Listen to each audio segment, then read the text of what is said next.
Le ministère de la guérison par Ellen White. Troisième partie, les missionnaires médicaux et leurs tâches. Chapitre 9, enseigner et guérir. Lorsque Jésus envoya ses disciples faire leur première tournée missionnaire, il leur dit « Allez, prêchez et dites, le royaume des cieux est proche, guérissez les malades, ressuscitez les morts, purifiez les lépreux, chassez les démons. Vous avez reçu gratuitement, donnez gratuitement. » Plus tard, lorsqu'il envoya les 70 disciples, il ajouta « Dans quelque ville que vous entriez, guérissez les malades qui s'y trouveront, et dites-leur, le royaume de Dieu s'est approché de vous. » La puissance du Seigneur les accompagnait. Les 70 revinrent avec joie, disant, « Seigneur, les démons même nous sont soumis en ton nom. » Cette œuvre se poursuivit après l'ascension. On revit les mêmes scènes, la multitude accourait aussi des villes voisines à Jérusalem, amenant des malades et des gens tourmentés par des esprits impurs, et tous étaient guéris. Les disciples partirent, et le Seigneur travaillait avec eux. Philippe, étant descendu dans une ville de la Samarie, y prêcha le Christ. Les foules tout entières étaient attentives à ce que disait Philippe, car des esprits impurs sortirent de plusieurs démoniaques, et beaucoup de paralytiques et de boiteux furent guéris. Et il y eut une grande joie dans cette ville. Les disciples à l'œuvre. Luc, l'auteur de l'évangile qui porte son nom, était un missionnaire médical. Il est appelé le médecin bien-aimé. L'apôtre Paul, ayant entendu parler de ses talents de médecin, voulut faire sa connaissance, et il comprit que Dieu avait confié à cet homme une œuvre spéciale. Il en fit pendant un certain temps son compagnon dans ses voyages missionnaires. Puis, il le laissa à Philippe en Macédoine, où Luc exerça la médecine pendant plusieurs années tout en prêchant l'Évangile. Il soignait les malades et demandait au Seigneur de les guérir. C'est ainsi qu'il commençait à prêcher la parole. Ses succès comme médecin lui donnaient de nombreuses occasions d'annoncer le Christ parmi les païens. La volonté de Dieu est que nous imitions les premiers disciples dans leur méthode de travail. La guérison physique va de pair avec la proclamation de l'Évangile. Elles ne doivent jamais être séparées. Les apôtres furent chargés par le Maître de répandre la bonne nouvelle du salut. La tâche leur avait été confiée de proclamer au monde entier la bonne nouvelle que le Christ apporte aux hommes. Ils s'en acquittèrent si fidèlement qu'en une seule génération, l'Évangile fut annoncé à toutes les nations. Il faut que tous ceux qui se réclament du nom du Seigneur proclament eux aussi l'Évangile, car il est le seul remède contre le péché. Faire connaître au monde entier le message de grâce, voilà le premier devoir de tous ceux qui en connaissent la puissance de guérison. Lorsque le Christ envoya les disciples avec le message évangélique, la foi en Dieu et en sa parole avait presque complètement disparu. Chez les Juifs, qui prétendaient connaître Jéhovah, les Saintes Écritures étaient remplacées par la tradition et les spéculations. L'ambition, le désir de paraître, l'amour du gain absorbaient les pensées, et à mesure que disparaissait la crainte de Dieu, la compassion envers les hommes faisait place à l'égoïsme qui régnait en maître. Satan triomphait en semant la misère et la dégradation. Les forces du mal finirent par dominer l'homme. Elles firent de son corps, destiné à être le temple de Dieu, le repère des démons.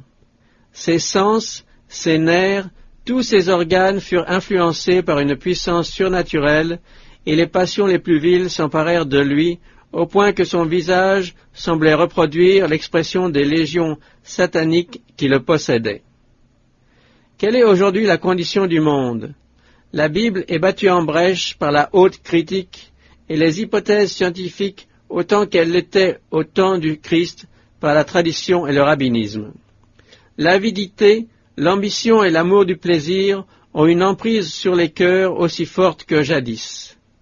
Dans le monde soi-disant chrétien, au sein même des églises, ils sont rares ceux qui sont régis par des principes religieux. dans les affaires, la société, la famille et même la religion, comme ils sont peu nombreux les hommes dont la conduite de chaque jour est en harmonie avec les enseignements du Christ. N'est-il pas vrai que la vérité trébuche sur la place publique et la droiture ne peut approcher, et celui qui s'éloigne du mal est dépouillé? Une épidémie de crime sévit actuellement, devant laquelle tous ceux qui ont la crainte de Dieu sont frappés d'horreur. La corruption prévaut au-delà de tout ce que l'on pourrait décrire. Chaque jour apporte la nouvelle de conflits politiques, de fraudes, de violences, de désordre, d'indifférence aux souffrances humaines, de meurtres atroces commis avec une abominable férocité. Chaque jour est témoin de la progression du crime, de la folie et du suicide. Qui oserait nier que les suppôts de Satan travaillent parmi les hommes avec une ardeur croissante à égarer et à corrompre les esprits, à souiller et à détruire les corps? Et tandis que ces maux déferlent sur le monde, l'Évangile est trop souvent présenté d'une manière qui influence fort peu la conscience ou la vie des hommes. Cependant, il y a partout des cœurs épris d'idéal qui soupirent après la délivrance du péché et du mal sous toutes ses formes, après la vie réelle et la paix. Un grand nombre de ceux qui, autrefois, avaient connu la puissance de la parole de Dieu et s'en sont écartés au contact des incroyants, éprouvent aujourd'hui le besoin de la présence divine. Il y a 19 siècles, le monde désirait ardemment la révélation du Christ. Il en est encore ainsi aujourd'hui. Il nous faut une réforme totale. Seule la grâce du Sauveur peut accomplir cette œuvre de restauration qui s'impose au triple point de vue physique, mental et spirituel. La méthode du Christ pour sauver les âmes est la seule qui réussisse. Il se mêlait aux hommes pour leur faire du bien, leur témoignant sa sympathie, les soulageant et gagnant leur confiance, puis il leur disait « Suivez-moi ». C'est ainsi que, par des efforts personnels, il faut entrer en rapport intime avec les gens. On obtiendrait de meilleurs résultats si l'on passait moins de temps à prêcher et davantage à visiter les familles. Il faut secourir les pauvres, soigner les malades, réconforter ceux qui sont dans la peine, instruire les ignorants et conseiller ceux qui manquent d'expérience. Pleurons avec ceux qui pleurent et réjouissons-nous avec ceux qui se réjouissent. Avec la puissance que donne la conviction, la prière et l'amour de Dieu, cette œuvre ne saurait rester stérile. Ne perdez jamais de vue que le but du travail missionnaire médical est de conduire les malades du péché au divin crucifié qui ôte le péché du monde. En le contemplant, ils seront transformés à son image. Qu'ils regardent à Jésus et qu'ils vivent. Présentez le grand médecin à ceux que la maladie de l'âme ou du corps décourage. Entretenez-les de celui qui peut compatir à leur faiblesse. Il est mort pour que nous ayons la vie éternelle. Parlez-leur de son amour et de sa puissance salvatrice. C'est là le devoir solennel et le précieux privilège du missionnaire médical. Le ministère personnel prépare souvent le chemin pour cette œuvre. Dieu touche fréquemment les cœurs lorsque nous nous efforçons de soulager les souffrances physiques. Le missionnaire médical ouvre la porte à l'Évangile. C'est autant par son art que par la prédication que celui-ci doit être prêché. Partout se trouvent des gens auxquels la parole de Dieu n'a jamais été présentée et qui n'assistent à aucun service religieux. Pour que l'Évangile leur parvienne, il faut aller les trouver chez eux. Or, le soulagement de leurs souffrances offre souvent un moyen pour les aborder. Les infirmières missionnaires qui donnent des soins dans les familles ou font des visites aux pauvres y rencontrent bien des occasions de prier, de lire des passages de l'Écriture et de parler du Sauveur. Elles peuvent intercéder en faveur de ceux qui manquent de volonté pour maîtriser leurs passions mauvaises, apporter un rayon de soleil dans la vie de ceux qui sont découragés, et leur témoigner par des actes de bonté une affection qui les aidera à croire à l'amour du Christ. Il en est beaucoup qui ne croient plus en Dieu et qui ont perdu confiance en l'homme. Cependant, ils savent reconnaître et apprécier la vraie sympathie qui leur est témoignée et le secours qu'on leur apporte. Ils ont le cœur touché lorsqu'ils voient une personne soigner les malades, secourir les pauvres, habiller ceux qui sont démunis de vêtements, consoler les affligés, diriger avec douceur les regards de chacun vers celui dont elle est la messagère d'amour, et cela d'une manière tout à fait désintéressée. Leur gratitude s'éveille, leur foi s'allume, ils comprennent que Dieu prend soin d'eux et sont prêts à écouter sa parole. Que ce soit dans les missions lointaines ou dans son propre pays, chaque missionnaire, homme ou femme, trouvera plus facilement le chemin des cœurs et se rendra beaucoup plus utile s'il est capable de soigner les malades. Les femmes qui partent comme missionnaires dans les pays païens auront ainsi l'occasion de parler de l'Évangile aux femmes indigènes, alors qu'elles ne le pourraient d'aucune autre manière. Tous les missionnaires devraient donc savoir donner des traitements simples pour calmer la douleur et pour guérir. L'enseignement des principes de la santé. Il faut que tous ceux qui annoncent l'Évangile soient capables d'enseigner les principes de l'hygiène. Si la maladie sévit partout, on pourrait l'éviter dans la plupart des cas en se conformant aux lois de la santé.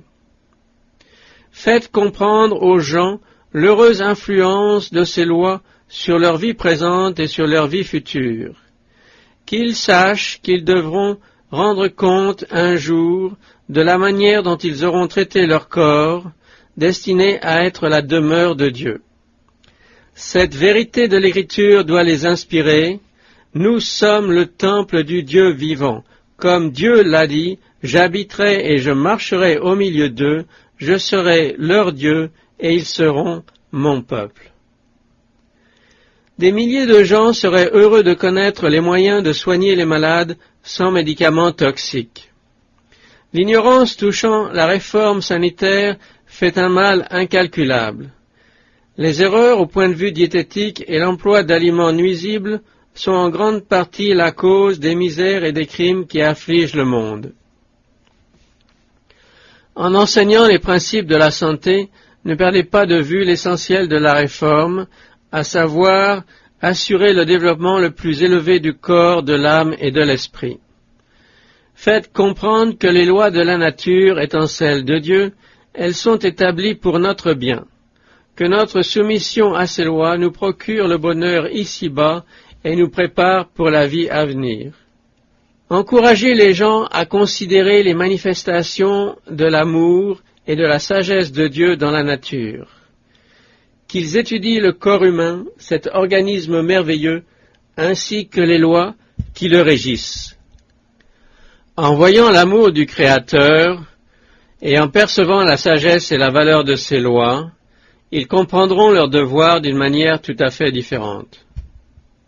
Au lieu de considérer que l'obéissance aux principes de la santé est un sacrifice, un renoncement pénible, ils l'accepteront comme un bienfait inestimable. Tous les serviteurs de Dieu devraient être persuadés que la propagation des lois de la santé fait partie intégrante de leur mission. Le monde a un urgent besoin de leur activité dans ce sens, et partout, des portes leur sont ouvertes. Aujourd'hui, on constate partout la tendance à substituer les œuvres collectives à l'effort individuel. L'homme aime à centraliser, à édifier de grandes églises et de fortes institutions. Beaucoup de gens abandonnent à celles-ci les œuvres de bienfaisance, au lieu d'entrer eux-mêmes en contact avec le monde. Ainsi, leurs cœurs s'endurcissent, ils ne s'intéressent qu'à leur propre personne, deviennent indifférents, et leur amour pour Dieu et pour les âmes s'évanouit. Jésus a confié à ses disciples une tâche que nul ne peut faire à leur place. Procurer aux malades et aux pauvres ce dont ils ont besoin, proclamer l'Évangile à ceux qui se perdent, voilà des obligations qui ne sauraient être abandonnées à des comités ou à des œuvres de bienfaisance. L'Évangile éveille le sentiment d'irresponsabilité personnelle. Il exige des efforts individuels et le sacrifice de soi-même. Va dans les chemins et le long des haies, ordonne Jésus, et ceux que tu trouveras, contrains-les d'entrer, afin que ma maison soit remplie. Le Seigneur met ses serviteurs en relation directe avec ceux qu'il veut secourir. Il nous fait cette recommandation: fais entrer dans ta maison les malheureux sans asile. Si tu vois un homme nu, couvre-le. Ils imposeront les mains aux malades, et les malades seront guéris. Ce n'est que par un ministère personnel que les bienfaits de l'Évangile peuvent être communiqués. Dieu ne s'est pas servi pour instruire Israël d'une classe privilégiée à l'exclusion de tout autre. Daniel était un prince de Juda, Ésaïe appartenait aussi à la famille royale, David était berger, Amos pâtre, Zacharie un captif de Babylone et Élisée laboureur.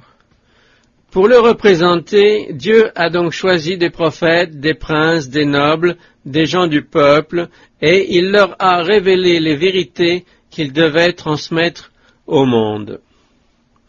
Le Seigneur demande à tous ceux qui participent à sa grâce de se mettre à l'œuvre pour sauver leurs semblables. Où qu'il nous ait placés, nous devons répondre à son appel par ces paroles du prophète: « Me voici, envoie-moi ». Tous ont une tâche à accomplir, qu'ils soient prédicateurs de l'Évangile, infirmières, missionnaires, médecins, commerçants, cultivateurs, qu'ils exercent une profession libérale ou travaillent de leurs mains. Nous devons tous annoncer la bonne nouvelle du salut. Notre vie tout entière doit être consacrée à ce travail. Ceux qui s'en acquittent fidèlement feront non seulement du bien à leurs semblables, mais en profiteront eux-mêmes. Le sentiment du devoir accompli aura une heureuse influence sur leur âme. Le découragé oubliera son abattement, le faible deviendra fort, l'ignorant intelligent. Tous trouveront une aide infaillible en celui qui les a appelés. L'Église du Christ est organisée pour le service. Son mot d'ordre est « servir ». Ses membres sont des soldats sous les ordres du capitaine de leur salut. Les pasteurs, les médecins, les professeurs ont une tâche plus importante que beaucoup ne le supposent. Non seulement ils doivent se rendre utiles, mais il faut qu'ils apprennent aux autres à les imiter à cet égard. Non seulement ils ont à faire connaître les principes divins, mais leur devoir est d'enseigner à leurs semblables à les répandre. Il faut vivre la vérité et la communiquer à d'autres, sinon elle perd sa puissance vivifiante et sa vertu guérissante. Les bienfaits qui l'accompagnent ne peuvent être obtenus qu'à la condition d'être partagés. Bannissons la monotonie dans notre manière de servir Dieu. Que tous les membres d'Église s'engagent dans une branche de travail pour le Maître. Les uns accompliront beaucoup, d'autres moins. Mais chacun fera son possible pour combattre la détresse et les maladies qui ravagent le monde. Un grand nombre seraient disposés à travailler si on leur montrait comment ils doivent s'y prendre. Il faut les instruire et les encourager. Chaque Église doit être une école de travailleurs chrétiens. Ses membres apprendront à donner des études bibliques dans les familles, à diriger et à enseigner les classes de l'école du sabbat, à secourir les pauvres, à soigner les malades et à œuvrer en faveur des inconvertis. Il devrait y avoir des cours d'hygiène, des cours de cuisine et d'autres encore, où l'on enseignerait les différentes branches du service chrétien. Mais l'enseignement seul n'est pas suffisant. Il faut aussi faire un travail actif sous la direction de maîtres compétents. Ceux-ci donneront l'exemple en s'occupant des nécessiteux, d'autres s'efforceront de les imiter. Un seul exemple a plus de valeur que beaucoup de préceptes. Que chacun s'exerce à cultiver ses forces physiques et mentales et à les mettre au service de Dieu.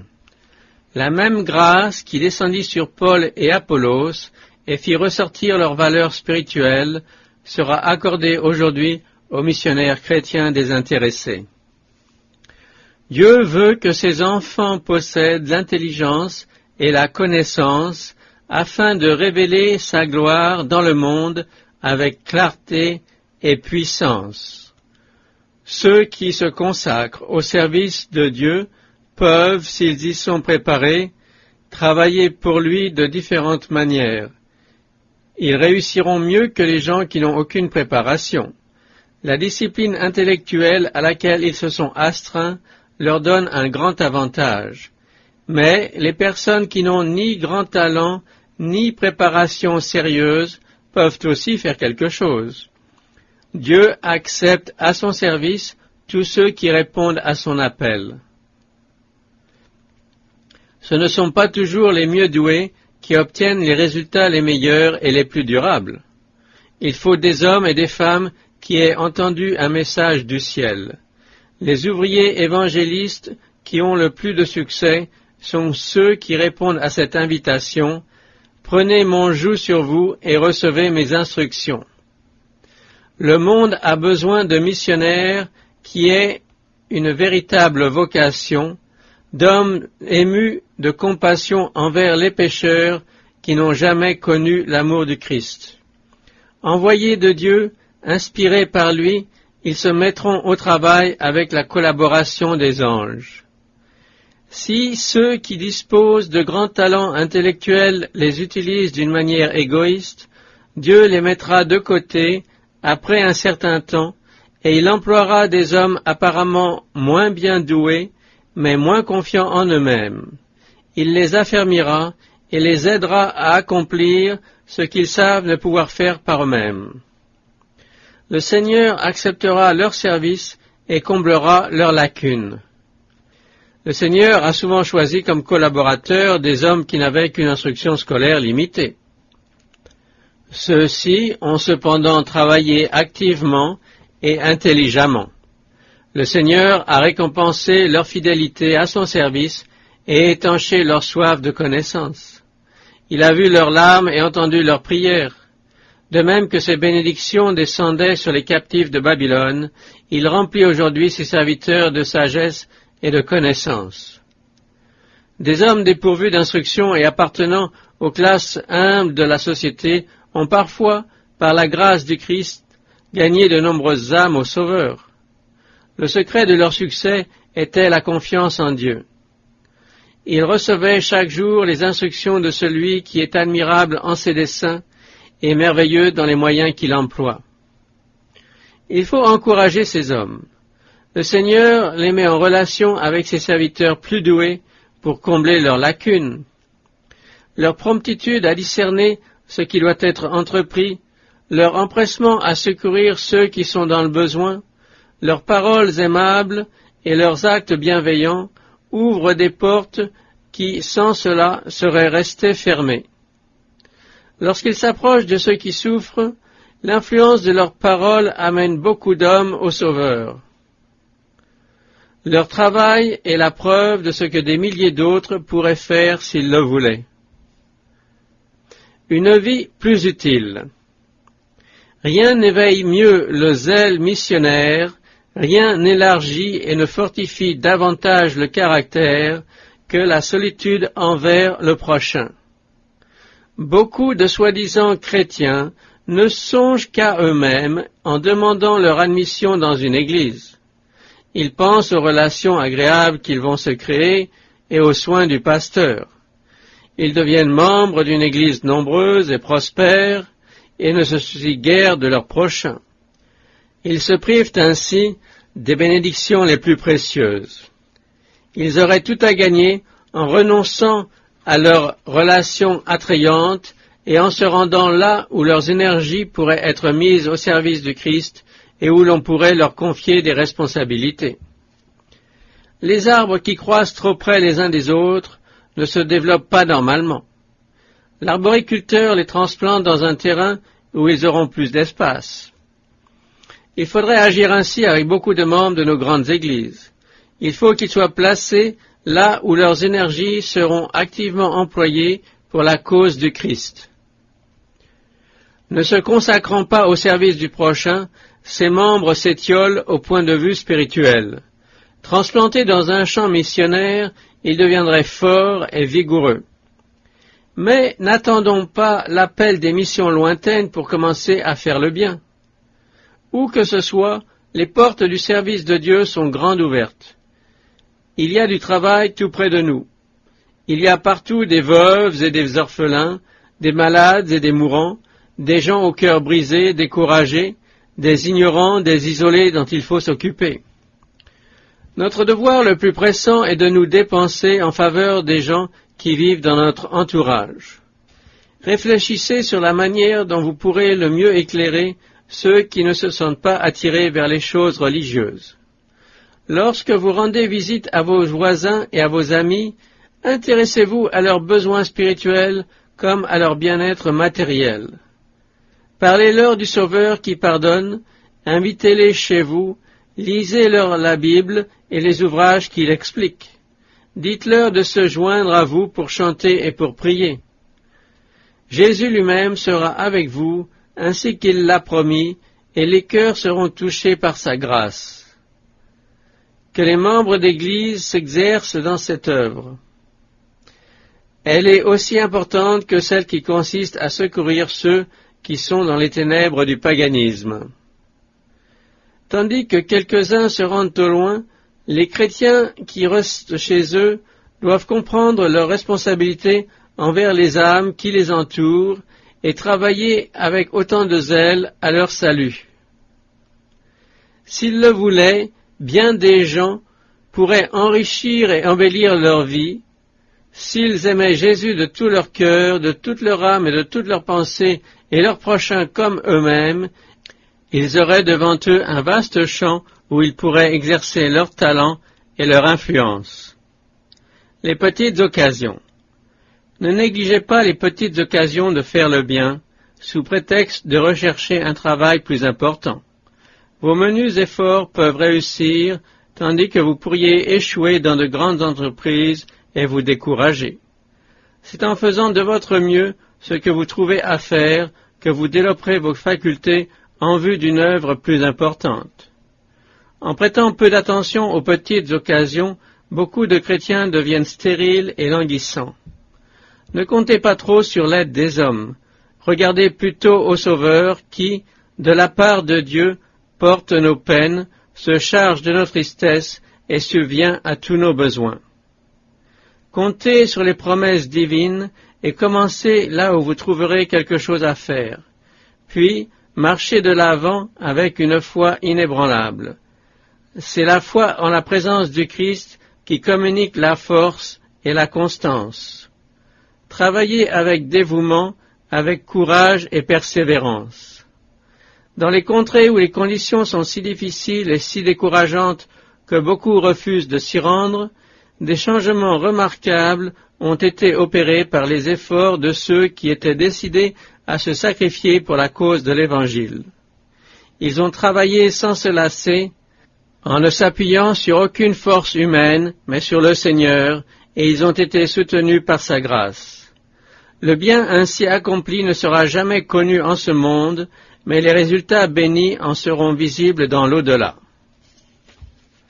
Missionnaires non rétribués.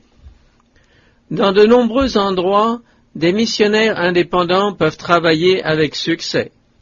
L'apôtre Paul n'était pas rétribué lorsqu'il proclamait l'Évangile à travers le monde. Tout en prêchant le Christ dans les grandes villes d'Europe et d'Asie, il fabriquait des tentes pour subvenir à ses besoins et à ceux de ses compagnons. Ces paroles aux anciens de l'Église d'Éphèse, en prenant congé d'eux, contiennent de précieuses instructions pour tous ceux qui prêchent l'Évangile. Vous savez de quelle manière, dit-il, depuis le premier jour où je suis entré en Asie, je me suis sans cesse conduit avec vous, servant le Seigneur en toute humilité, avec larmes et au milieu des épreuves que me suscitaient les embûches des Juifs. Vous savez que je n'ai rien caché de ce qui vous était utile, et que je n'ai pas craint de vous prêcher et de vous enseigner publiquement et dans les maisons. Je n'ai désiré ni argent, ni l'or, ni les vêtements de personne. Vous savez vous-même que ces mains ont pourvu à mes besoins et à ceux des personnes qui étaient avec moi. Je vous ai montré de toute manière que c'est en travaillant ainsi qu'il faut soutenir les faibles et se rappeler les paroles du Seigneur qui a dit lui-même « Il y a plus de bonheur à donner qu'à recevoir ». Il en est beaucoup qui, aujourd'hui, accompliraient une œuvre semblable s'ils étaient animés du même esprit de sacrifice. 2 ou plusieurs personnes travaillant ensemble pourraient évangéliser, faire des visites, enseigner, prier, chanter, expliquer les Écritures et soigner les malades. Les uns subviendraient à leurs besoins en colportant, d'autres, comme l'apôtre, exerceraient un métier ou accompliraient n'importe quel autre travail. En persévérant, malgré le sentiment de leur faiblesse, en se soumettant humblement au Seigneur, ils feraient une œuvre excellente. Le Christ les précéderait, et ils trouveraient chez les riches et chez les pauvres un bienveillant accueil. Ceux qui se sont préparés pour être missionnaires médicaux devraient se rendre sans délai dans un endroit où rien n'a encore été fait et se mettre à l'œuvre tout en apprenant la langue du pays. Ils seraient bientôt à même d'annoncer convenablement les vérités de la parole de Dieu. Le monde entier a besoin des messagers de la grâce. Dieu appelle des familles chrétiennes à se rendre dans les régions où règne l'obscurité et l'erreur, à pénétrer dans les champs étrangers afin de se rendre compte des besoins de leurs semblables et de travailler là pour la cause du Maître. Si ces familles consentaient à se fixer là où les gens sont plongés dans les ténèbres spirituelles pour y faire resplendir la lumière de l'Évangile, quelle œuvre splendide pourrait être accomplie? Mais cette tâche exige le sacrifice de soi-même. Si l'on attend que les obstacles aient disparu, le travail ne se fera jamais, et des multitudes mourront sans espérance et sans Dieu. Quelques-uns s'aventurent dans ces régions pour y acquérir des avantages commerciaux ou des connaissances scientifiques, surmontant pour cela les plus grandes difficultés et affrontant les pires souffrances. Mais il en est peu qui soient disposés, pour l'amour de leurs semblables, à se rendre avec leur famille dans les pays où l'Évangile doit être prêché. Allez trouver les gens, où qu'ils soient, et quelles que soient leurs conditions, et les secourir par tous les moyens possibles, voilà le véritable ministère. C'est ainsi que vous pourrez gagner les cœurs et leur ouvrir la porte du salut. Souvenez-vous, dans toutes vos occupations, que vous êtes les collaborateurs du Christ dans le grand plan de la rédemption. L'amour du Sauveur, cet amour qui guérit et vivifie, doit se manifester dans tout votre être. En cherchant à attirer les âmes dans le cercle de cet amour, que votre langage élevé, votre vie désintéressée et votre joie soient un témoignage rendu à l'efficacité de sa grâce. Représentez le Seigneur d'une manière si pure et si parfaite que chacun le contemple dans sa beauté. Ce n'est pas en relevant les défauts des autres que nous parviendrons à les réformer. Une telle méthode ferait souvent plus de mal que de bien. Dans sa conversation avec la femme samaritaine, au lieu de dénigrer le puits de Jacob, le Christ lui présenta quelque chose de meilleur. Il lui dit, « Si tu connaissais le don de Dieu, et qui est celui qui te dit « Donne-moi à boire », tu lui aurais toi-même demandé à boire, et il t'aurait donné de l'eau vive. » Il amena ainsi la conversation sur le trésor dont il voulait lui faire part, offrant à cette femme quelque chose de meilleur que ce qu'elle possédait, l'eau vive, la joie et l'espérance de l'Évangile. Jésus nous a indiqué la méthode à suivre. Il faut offrir aux hommes ce qu'ils ne possèdent pas encore, la paix du Christ qui surpasse toute intelligence. Parlons-leur de la sainteté de la loi de Dieu, cette loi qui est l'expression de son caractère et qui révèle l'idéal qu'il voudrait voir atteindre par chacun d'eux. Jésus nous a indiqué la méthode à suivre. Il faut offrir aux hommes ce qu'ils ne possèdent pas encore, la paix du Christ qui surpasse toute intelligence. Parlons-leur de la sainteté de la loi de Dieu, cette loi qui est l'expression de son caractère et qui révèle l'idéal qu'il voudrait voir atteindre par chacun d'eux. Montrons-leur combien la gloire impérissable du ciel est supérieure aux plaisirs inconstants du monde. Entretenons-les de la liberté et du repos que nous offre le Christ. Celui qui boira de l'eau que je lui donnerai n'aura jamais soif, dit Jésus. Exaltez le Sauveur, répétez avec Jean-Baptiste, voici l'agneau de Dieu qui ôte le péché du monde. Lui seul peut satisfaire les désirs du cœur et procurer la paix de l'âme. De tous les êtres humains, les réformateurs doivent être les plus disposés à s'oublier, les plus affables, les plus courtois. Il faut que la véritable bonté se manifeste dans leur vie par des actes désintéressés. Le serviteur de Dieu qui manque d'amabilité, qui s'impatiente devant l'ignorance ou la méchanceté des autres, qui parle et agit sans avoir réfléchi, peut rebuter ceux qui l'entourent au point de s'aliéner totalement leur cœur.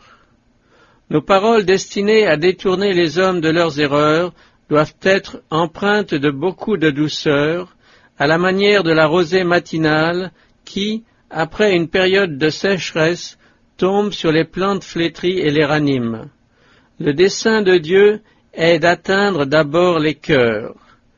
Parlons de la vérité avec amour, comptant sur Dieu qui seul peut réformer les vies. Le Saint-Esprit fera pénétrer jusqu'au fond de l'âme les mots ainsi prononcés. Par nature, nous sommes égocentriques et présomptueux, mais en nous approchant du Christ, nous participons à sa nature et nous vivons sa vie. Son exemple admirable, la tendresse incomparable avec laquelle il partageait les sentiments des autres, pleurant avec ceux qui pleuraient, se réjouissant avec ceux qui étaient dans la joie, doit avoir une profonde influence sur tous ceux qui le suivent sincèrement. Par des paroles et des actions aimables, ils s'efforceront à leur tour d'aplanir le chemin de ceux qui sont las et découragés. Le prophète Ésaïe écrivait « Le Seigneur l'Éternel m'a donné une langue exercée pour que je sache soutenir par la parole celui qui est abattu. » Il y a tout autour de nous des gens affligés. Cherchons à les consoler par des paroles dites à propos. Tels des canaux, répandons les eaux rafraîchissantes de la compassion. N'oublions pas qu'il y a dans la vie de tout être humain des secrets que nul n'a le droit de pénétrer. La vie des hommes contient des pages profondément tristes, jalousement cachées aux regards indiscrets. On y trouve les dures et longues batailles contre l'adversité, les querelles de famille qui, jour après jour, minent le courage, la confiance et la foi. Ceux pour lesquels la vie n'est qu'un pénible combat peuvent être fortifiés ou encouragés par de délicates prévenances qui ne coûtent souvent qu'un effort affectueux. Une poignée de main, par exemple, donnée par un ami sûr, vaut parfois plus que l'or ou l'argent. Des paroles bienveillantes peuvent être aussi précieuses que le sourire des anges. Puis il y a la foule de ceux qui luttent contre la pauvreté, qui doivent travailler beaucoup pour gagner peu, qui n'arrivent pas à faire face aux besoins les plus élémentaires de la vie. Le dur labeur, les privations, le désespoir appesantissent leur fardeau. La douleur et la maladie rendent celui-ci presque insupportable. Accablés de soucis, ils ne savent où se tourner pour trouver du réconfort. Sympathisez avec eux dans leurs difficultés, leurs épreuves, leurs déceptions. C'est ainsi que vous ouvrirez la porte de leur cœur, parlez-leur des promesses divines, priez avec eux et pour eux, ranimez en eux l'espérance. Des paroles réconfortantes adressées à l'âme malade et dont le courage faiblit, sont considérées par le Sauveur comme si elles lui étaient destinées, et les anges du ciel se réjouissent lorsque les cœurs sont affermis. Le Christ n'a cessé au cours des siècles de réveiller dans les âmes le sentiment de la fraternité divine. Soyez ses collaborateurs. Tandis que règne dans le monde la méfiance et l'indifférence, ses disciples doivent manifester l'esprit qui règne au ciel. Parlez comme aurait parlé le Sauveur, agissez comme il aurait agi. Révélez constamment la douceur de son caractère. Manifestez dans votre vie la richesse de l'amour qui est à la base de tous ses enseignements et de tous ses actes. Les plus humbles de ses serviteurs peuvent, en coopérant avec lui, toucher des cordes dont les vibrations résonneront jusqu'aux extrémités de la terre et dont les échos se feront entendre jusque dans l'éternité. Les intelligences célestes sont prêtes à collaborer avec les instruments humains pour révéler au monde à quoi les hommes peuvent arriver et ce que l'on peut faire avec l'aide d'en haut pour le salut de ceux qui périssent.